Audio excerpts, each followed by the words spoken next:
بسم الله الرحمن الرحيم الحمد لله رب العالمين والصلاة والسلام على سيد المرسلين وعلى آله وصحبه وبارك وسلم تسليما كثيرا إلى يوم الدين أما بعد.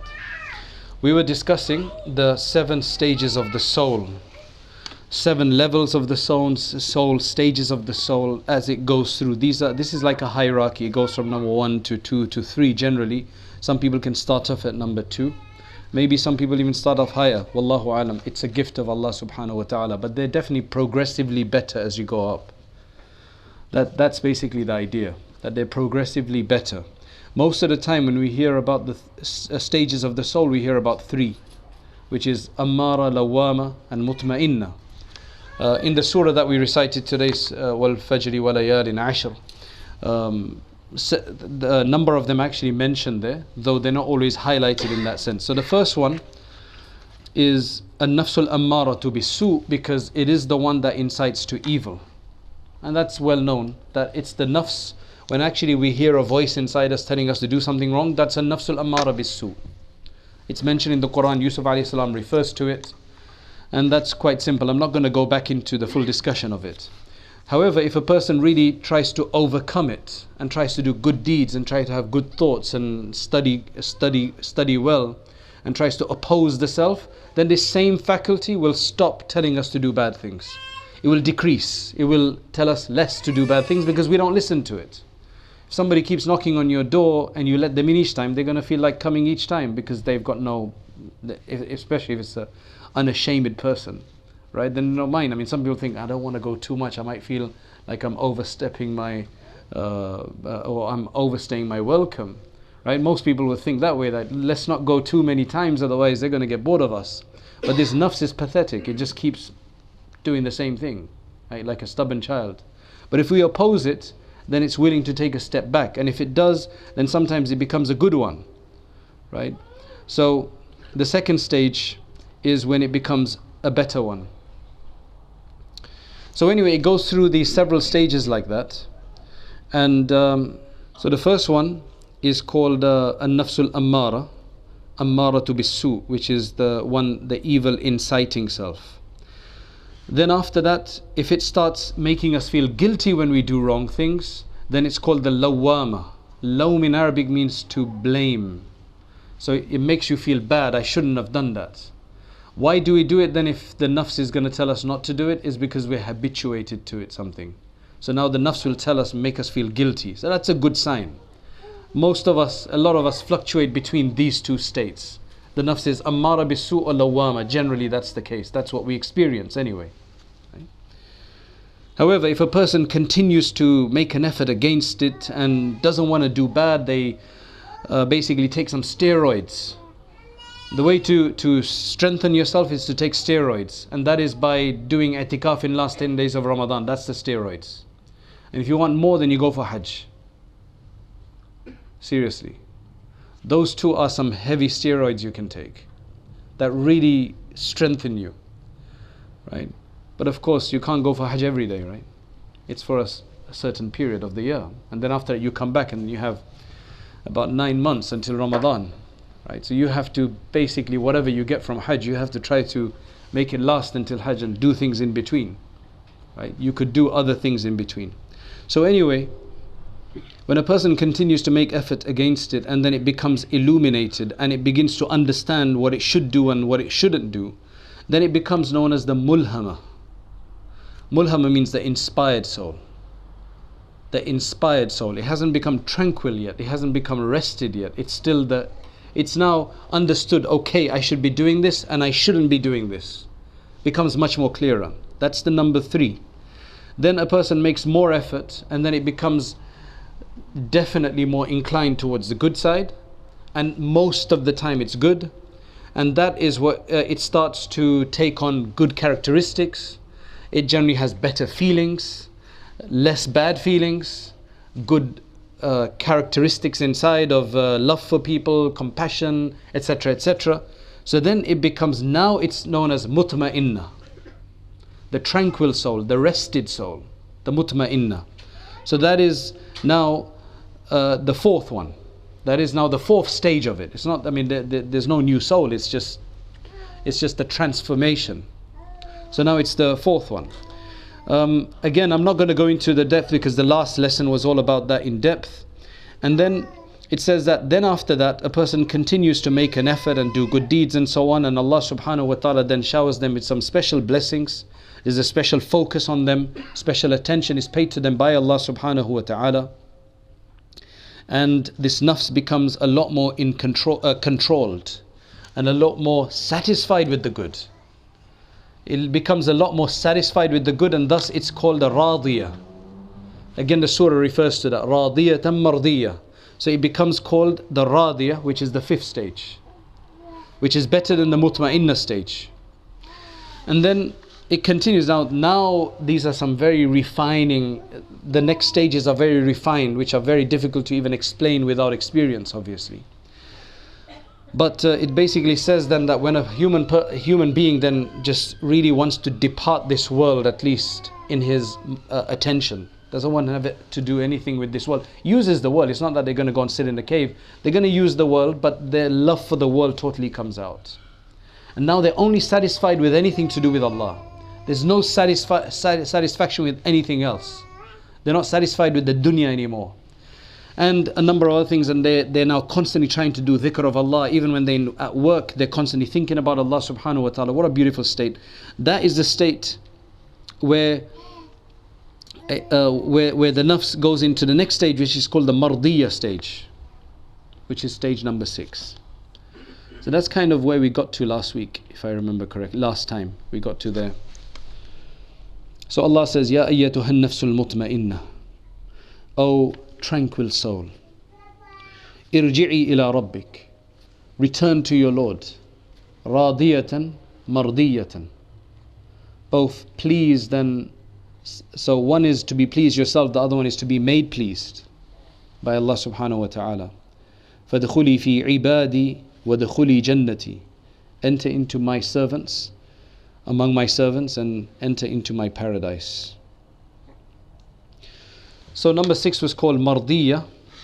The reason is called mardiyah. Mardiyah means the one which is the one which has been made satisfied, because Allah subhanahu wa ta'ala now pays very special attention to it, protects it, and always inspires it. So he's got a special, it's basically specially supervised. And you know the hadith in Bukhari, etc., which says that when a person continues to do dhikr and come closer to me, then I become the hands by which he touches and the feet by which he walks, and so on. So we're talking about a very, very strong connection with Allah subhanahu wa ta'ala. Then it becomes very difficult to do wrong things, because we've got a divine supervision, protection almost. Not as a prophet who can't do wrong at all. People can still do wrong, they can still get messed up. Shaitan is still going to be after such people, right? That's always going to be the case. That's going to be a struggle until the end. But then he continues. So he says, now beyond this, so this is what we got to last time. He says, now فَإِذَا سَارَ إِلَى مَنَازِلِ الْأَبْطَالِ, after this 6th stage, which is a very high stage, when it continues to traverse and it goes now into the levels of the heavyweights, of the real close awliya of Allah subhanahu wa ta'ala, وَخَلَّفَ الدُّنْيَا وَرَاءَ ظَهْرِهِ, and they abandon the world behind them. Remember, abandoning the world doesn't mean that you don't use anything. You can still use an iPad, all right? You can still use a phone, but you're just not going to be obsessed by it, and it's not going to be addictive anymore. You'll still eat food, you can even eat good foods, but it's not going to do anything for you. Do you understand? It's going to be the same. Somebody's happy with you or unhappy with you for the wrong reasons, you don't care anymore. You don't have an ego anymore, right? The only thing in this is that there's still a bit of an ego problem that could upset you. That's why you're not at the highest level yet, that a non-prophet can reach. So he says, when a person then throws the dunya behind their back, then at this point, نَادَاهُ رَبُّهُ بِأَحْسَنِ مَقَالٍ. This is when those verses we recited in Salat, this is when Allah addresses a person with that. And Allah says with the most beautiful words, Ya ayyatuha an-nafsul mutma'innah, irji'i ila rabbiki radiyatan mardiyah. You've already received those 2 stages. Fadkhuli fi ibadi wadkhuli jannati. Now you enter among my close servants and you enter into paradise. فيدخلها ربها في عباد الإحسان. So Allah subhanahu wa ta'ala puts them into this high stage of the servants of ihsan. Ihsan, right? Of absolute perfection in faith. وَيَخْلَعُ عَلَيْهِ خِلَعَ الرِّضْوَانِ. Now these are all terms basically saying that now gives him, adorns him with the mantle of satisfaction. It's almost like garlanding somebody, giving them an award, giving them a garb. You know, like when you graduate, you get those special garbs. So he gives you a garland or a garb, a robe of honor, of satisfaction. وَيُدْخِلَهَا جَنَّاتِ الشُّهُودِ, and enters them into the paradise of being able to witness Allah subhanahu wa ta'ala. وَيُجْلِسَهَا فِي مَقْعَدِ صِدْقٍ عِنْدَ الْمَلِكِ الْمَعْبُودِ. And on the day of judgment, obviously, then he will give them a very special position, a very special station, مَقْعَدِ صِدْق, which is the station of truth.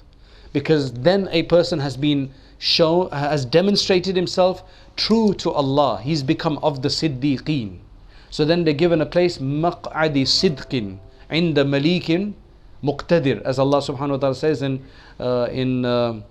اقتربت الساعة وانشق القمر. Right? So this is the special position, a place for such people on the day of judgment. May Allah subhanahu wa ta'ala give us that. It's quite a tough, it sounds like a very arduous journey, but there is no harm in asking Allah subhanahu wa ta'ala for facilitation.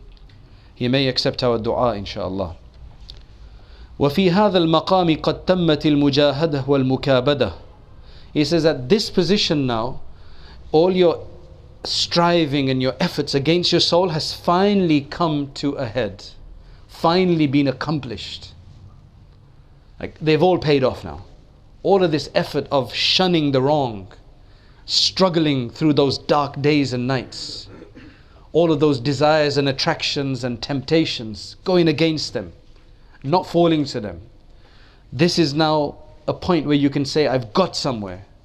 Whether you say that or not, it's not the matter. It's just that, alhamdulillah, you get somewhere. It becomes much more smoother sailing afterwards. لأن صفات الكمال صارت لها طبعا وسجية. Because now all of the attributes of perfection, characteristics of perfection, of how Allah wants somebody to be, they now become your second nature. They're no longer a struggle. You no longer have to struggle to not be jealous. You no longer have to struggle to not get angry for the wrong things. You no longer have to struggle against desire. This becomes the norm. This becomes easy. It becomes us. That's who we become. Imagine that was such an easy stage. Because we're constantly struggling right now. Doesn't matter where you live afterwards. Of course, as such a person won't be obviously interested in living in a place of fitna anyway, but that's besides the point. وَتُسَمَّى النَّفْسُ فِيهِ بِالْكَامِلَةِ. So now this is your seventh stage of the soul, where now it's called the Kaamilah, the perfected soul, accomplished soul. So there's 7 stages, and does anybody see any problem with these 7 stages? They sound quite logical, to be honest, right? They don't sound, I mean, there's nothing wrong with any of these stages. I mean, nobody sees any issues with them, right? And again, I mean, I don't think there's any hadith or anything that actually describes this hierarchy that, okay, you've got the Kaamilah and then the Mardiya and the Radiya. There's no hadith like that.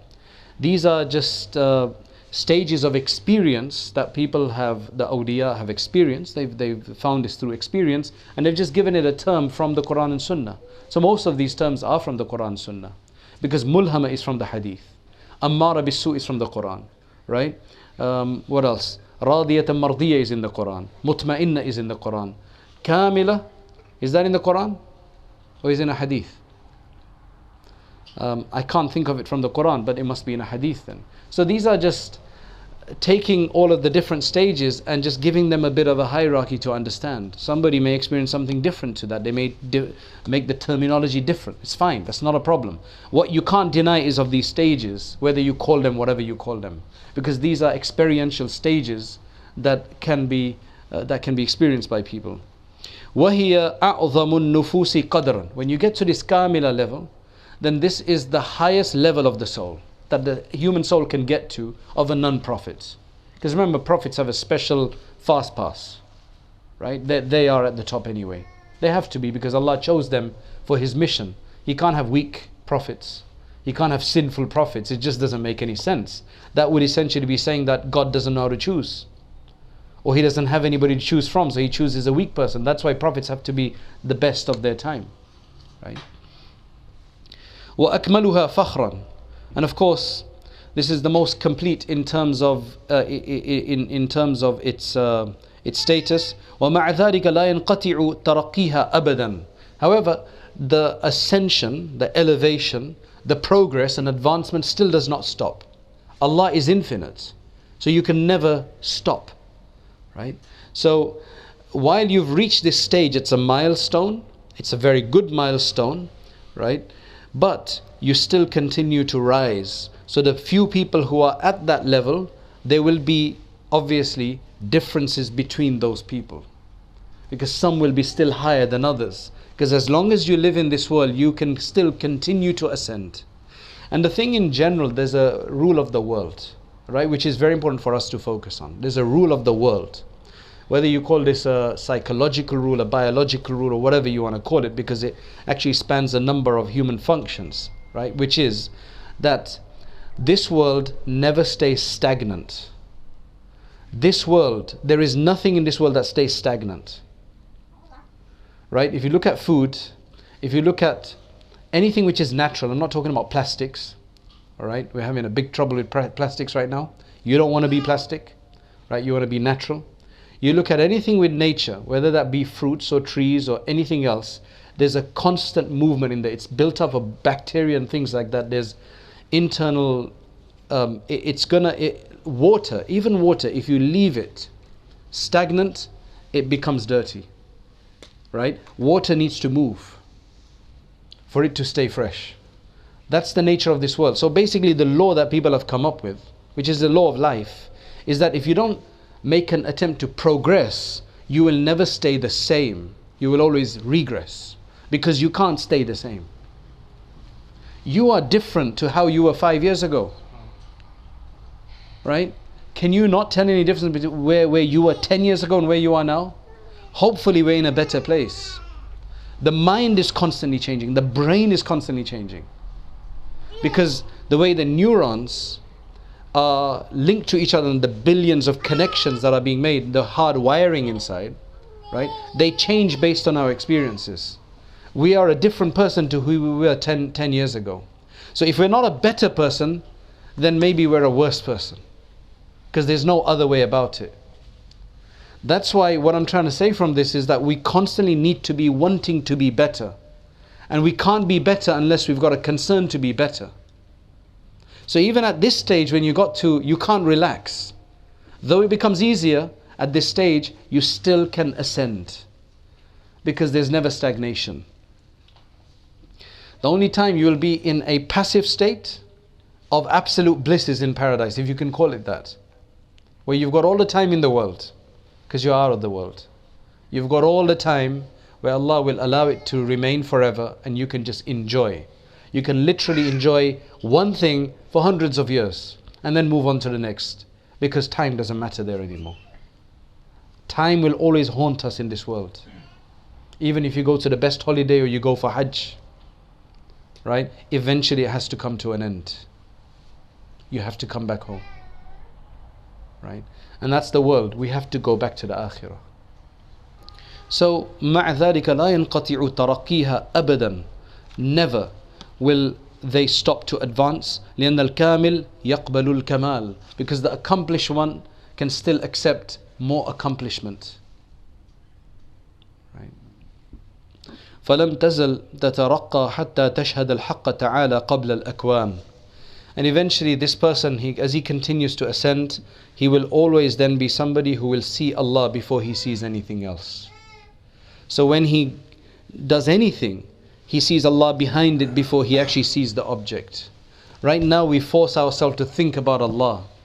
I mean, how easy or how difficult is it rather for us to even remember Allah before we eat. Bismillah wa barakatillah. Before we go to sleep. اللهم إني أسلمت نفسي إليك ووجهت وجهي إليك وألجأت ظهري إليك رغبة ورهبة إليك لا ملجأ ولا منجا منك إلا إليك آمنت بكتابك الذي أنزلت وبنبيك الذي أرسلت. This is a dua the Prophet ﷺ used to read. It's a wonderful dua that the Prophet ﷺ said, when you get into your bed, when you lie down to sleep, you basically turn to your right, because the right is symbolic for the Ashabul Yameen in the hereafter. Aside from the health issues that everybody has found behind this, that's a separate point. We don't. Alhamdulillah, that's a great thing. If there's a health issue in terms of sleeping to the right, there's some studies that have shown that, but that's not our purpose. Our purpose is, the Prophet ﷺ said, you get to sleep, you put your right hand under your cheek, and then you read this dua. And what the dua is quite amazing. It's every night you do this. You start off that way, then you can turn to another side if you want to sleep another side, but you start off this way. At least start off this way. Allahumma inni aslamtu nafsi ilayk. Oh Allah, I submit my nafs to you. I'm going to sleep. Sleep is the sister of death. I may not wake up. Right? So I submit my nafs and my soul to you. And I wajjahtu wajhi ilayk. And I direct my face towards you. That means the right side is always the better side. And wa alja'tu dhahri ilayk. And I put into refuge, I give into refuge my back to you, which basically is saying that I'm giving you myself. Raghbatan wa rahbatan ilayk, which means I do this in earnestness and full desire for you. Wa rahbatan, and in reverent fear. I do this because I'm desirous of it, and I have reverent fear as well for you. And then, what's after that? La malja'a wa la manja minka illa ilayk. There is no place of safety, and there's no refuge, and there's no place of safety except with you. There's no one else I can call on for safety. Amantu, then you're reaffirming, Amantu bi kitabika alladhi anzalt. I declare my belief in the book that you have revealed, and the Prophet, wa bi nabiyyika alladhi arsalt, and the Prophet that you have sent. Essentially a declaration of who we are, what we are, our position.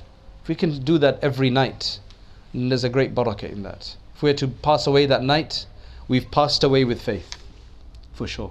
So learn this dua. It's in Sahih al-Bukhari. It's in numerous other hadith collections. And I'm sure you can find it, and maybe we'll post it up with this lecture as well, inshallah. And if you want it before then, just email us at ZamZamAcademy.com and we'll send it to you. It should be in most dua books anyway, right? It should be in most good dua books, like Reflections of Pearls, right? So yeah, learn that dua, teach it to your children as well. Aside from Allahumma bismika amutu wa ahya, that's another dua. But this one is the declaration that you do at the same time. You know, it'd be wonderful if we can sleep with that dua. You just have this, mashallah, confidence that I've got this behind me, you know. It's just wonderful. And then after that you can turn another way if you want to, then you can, you know, it's just, that's how you start off. Of course, if you can carry on sleeping on your right, that's even better.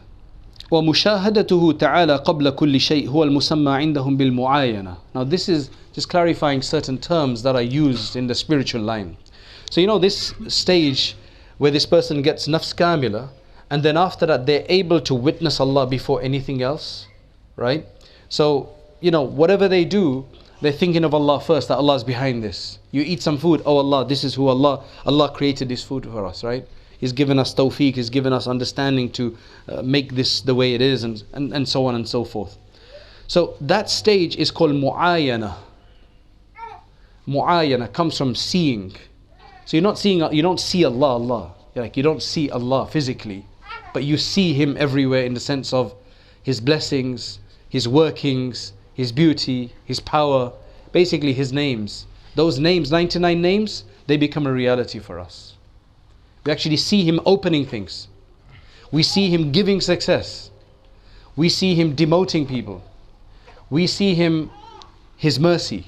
We see His love. So you see all of those names. That's the amazing part there, right? وَهَذَا هُوَ عَيْنُ الْيَقِينِ. This is also called عَيْنُ الْيَقِينِ, the eye of conviction. بَعْدَ أَنْ حَازَتْ عِلْمَ الْيَقِينِ. You've already had the knowledge of the certain. You already know for sure this is the case, but you don't experience it you don't experience it yet until this stage. This is when you start experiencing this stuff. الَّذِي هُوَ مَعْرِفَتُهُ تَعَالَى بِالْبَرَاهِينِ. Which is to know Allah subhanahu wa ta'ala through evidences. That's ilmul yaqeen.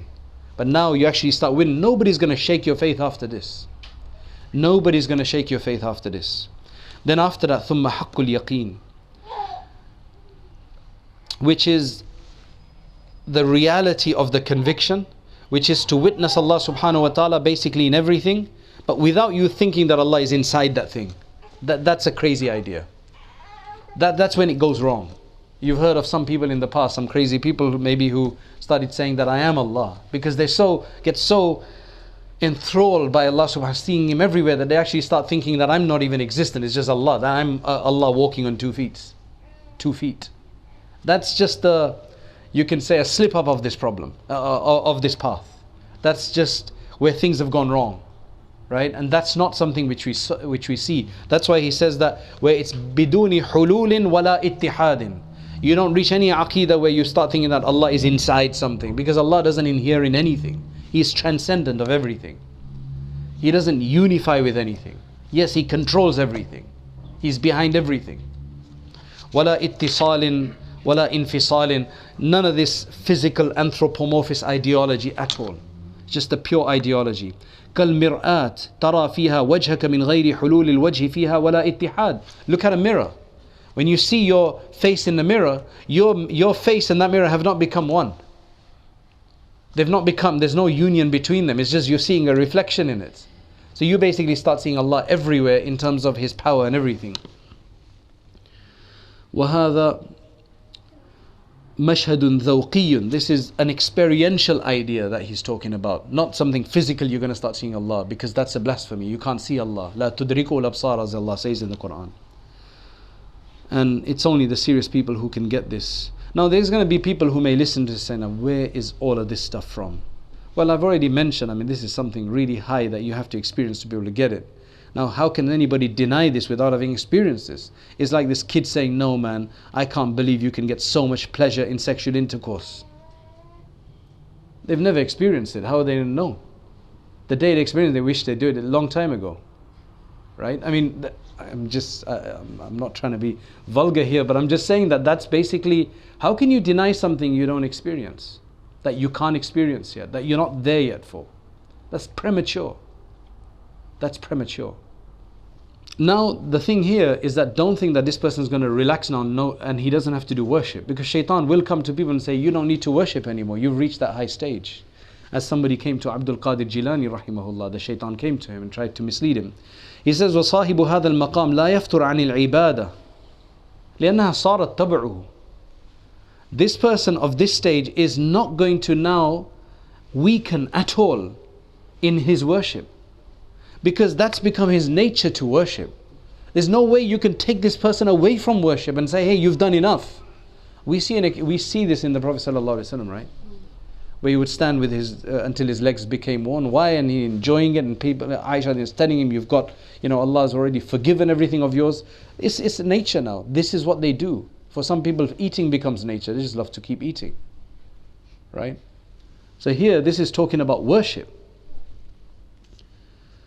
Of course, it's easier to get used to eating than to get used to worship. It's a struggle, so it's more difficult, right? Imma bil lisani wa imma bil jinani wa imma bil arkan. This guy is going to be worshipping. This person is going to be worshipping, whether he's worshipping with his tongue, his heart, or his body. فَحَرَكَاتُ hasanat. In fact, every movement of his eventually becomes worship, because he's so in tune with Allah. His thought process is all about Allah. It's all his good thoughts. So that means any movement he makes it for the right reason. So he gets rewarded for that. وَأَنفَاسُهُ عِبَادَاتٍ. Every breath of his is a worship. He lives to worship. So that means every breath you live for is going to be for worship. وَلِذَا قَالَ سَيِّدِ مُحَمَّدْ وَفَى أبو سيدي علي وفاء رضي الله عنه وبعد الفناء بالله كن كيفما تشاء فعلمك لا جهل وفعلك لا وزر.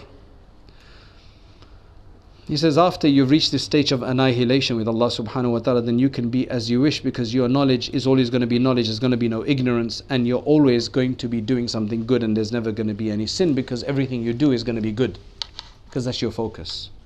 So anyway, this person, he says, فَهُوَ مَحْفُوظٌ مِنَ الْوُقُوعِ فِي الْمُخَالَفَاتِ لِحُضُورِهِ دَائِمًا مَعَ اللَّهِ فِي جَمِيعِ الْحَالَاتِ. This person is generally protected from falling into into sins and infractions and other problems, because he is always in the company of Allah subhanahu wa ta'ala in all of his states. So if you're in the company of somebody who's supervising all the time, you can't go wrong, right? You're generally not going to do wrong because you're being supervised. This time you like to be supervised. You're in the special supervision of Allah subhanahu wa ta'ala. Anyway, he carries on. He says, وَعْلَمْ أَنَّ الْكَامِلِينَ فِي النَّاسِ مِنْ أَقَلِّ الْأَقَلِّ. Unfortunately, he says, those who reach this level of perfection among people are extremely few. Very, very, very few. إِذِ السَّارِكُونَ إِلَى اللَّهِ تَعَالَى مِنَ الْمُؤْمِنِينَ قَلِيلُونَ. Because to start with, those who want to attempt to be on this path in the first place, they're a few to start with who try to get even to the second or third level. So when you're talking about the seventh level, that's going to be some real hierarchy. وَالْوَاصِلُونَ مِنْهُمْ قَلِيلُونَ. And those who actually reach from those people who even embark on the path, very few, because the path is quite difficult. وَالْكَامِلُونَ مِنْهُمْ قَلِيلُونَ. And then those who reach perfection are going to be even fewer. إِذِ السَّيْرُ إِلَى اللَّهِ تَعَالَى صَعْبٌ جِدًّا.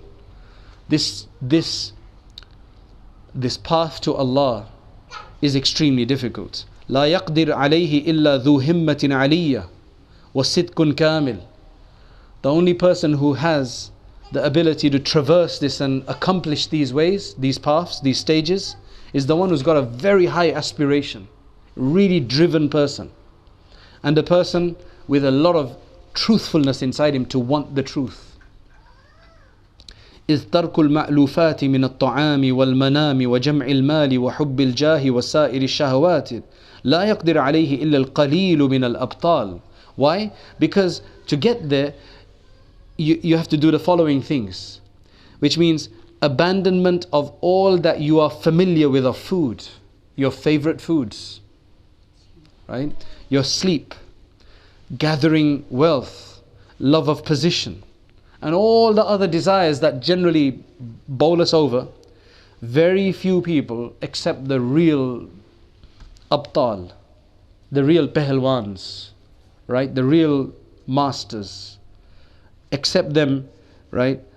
Most of us just get bowled over, right? We just lose. We start seeing things on the way, we start benefiting from respect, and we benefit from maybe other people's respect and everything, and then it just makes us abuse our position, right? It makes us kick the Sharia in its face, right? It makes us contravene its laws. May Allah protect us. وَالطَّرِيقُ فِيهَا مَفَاوِزْ وَمُهْلِكَاتٍ. Yes, on this path, you're going to come across many destructive factors that seem good, but they're destructive, right?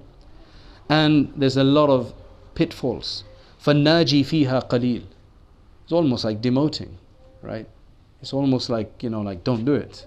But that's not what he's just trying to say, that you're going to have a lot of himmah to want to do this. So that's why the successful one among them are few. And that's why it's been said, كيف الوصول إلى سعاد ودونها قلل الجبال وبينهن حتوف والرجل حافية ومالي مركب واليد سفر والطريق مخوف. He says, see, a lot of these poems, that they generally give the example of a man after a woman, because that's just so symbolic in this world, right? Everybody gets it. The Romeo Juliet story.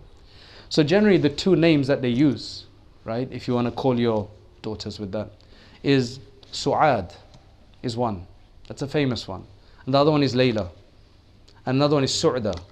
Layla, Su'da and Su'ad. That's what the poets generally use as these Juliets in Arabic poetry. So he's saying, كيف الوصول إلى سعاد.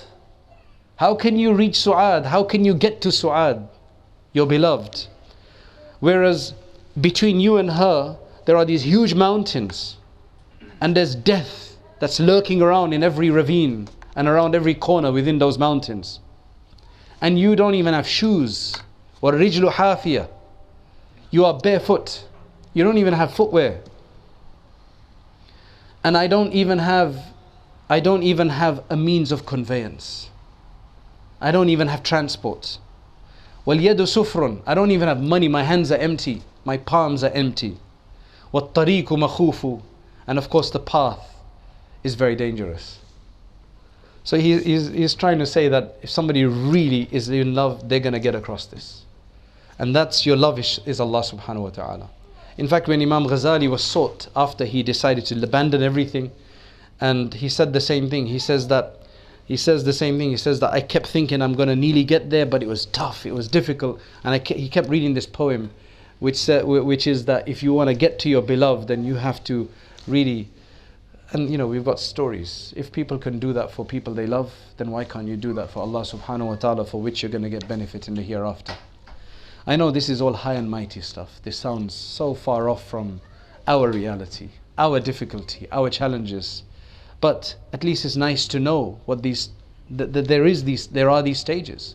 If we don't even know, then we have no aspiration.